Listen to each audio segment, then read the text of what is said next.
పేదాధనిక విభేదము లేక జాతి మత విచారణ లేక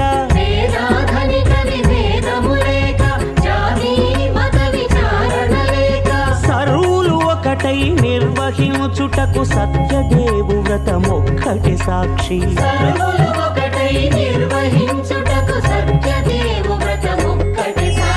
సత్యనారాయణ వ్రతము శ్రీ సత్యనారాయణ వ్రతము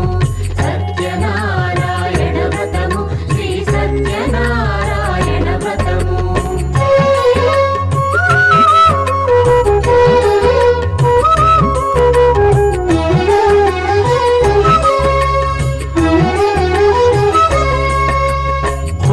పీటగుని తెచ్చి పసుపు కుంకుమలతో అలంకరించి